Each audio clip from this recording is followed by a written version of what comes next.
قال رب اغفر لي ولأخي وأدخلنا في رحمتك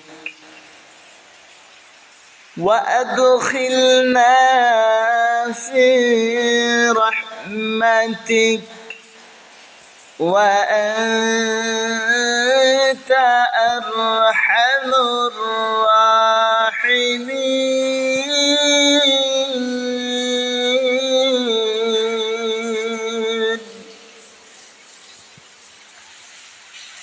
قال رب اغفر لي ولأخي وأدخلنا في رحمتك. হযরত মূসা আলাইহিস সালাতু ওয়াস সালাম বলেন, قال رب اغفر لي, হে আমার রব, হে আমার প্রভু, وأدخلنا في رحمتك, হে আমার প্রভু, হে আমার রব, আপনি আমার ভাইকে ক্ষমা করে দিন। وأدخلنا في رحمتك, আপনি আপনার দয়ায় আমাদেরকে, আমার ভাইকে আপনি প্রবেশ করান। وأنت أرحم الراحمين,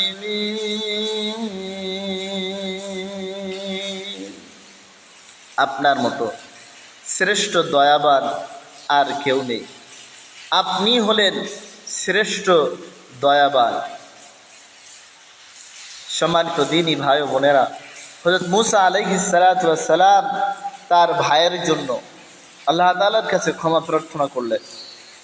এখান থেকে শিক্ষা, আমরা প্রত্যেক মুসলমান, এক মুসলমান অপর মুসলমানের ভাই, একজন আরেকজনের জন্য ক্ষমা প্রার্থনা করব। এখান থেকে শিক্ষা, মূসা বললেন, হে আমার রব, আপনি আমার ভাইকে ক্ষমা করে দিন এবং আমার ভাইকে আপনার রহমতে, অর্থাৎ তাকে জান্নাতে, শান্তির জায়গায় প্রবেশ করান। শেষ অংশে মূসা আলাইহিস সালাতু ওয়াস সালাম আল্লাহ তাআলার প্রশংসা করে বলছেন, وأنت أرحم الراحمين, আপনি হলেন শ্রেষ্ঠ, সবচেয়ে বড়, সবচেয়ে মহান, আপনি হচ্ছে দয়াবান। আপনার চেয়ে এত মহান, এত শ্রেষ্ঠ দয়াবান আর কেউ নেই।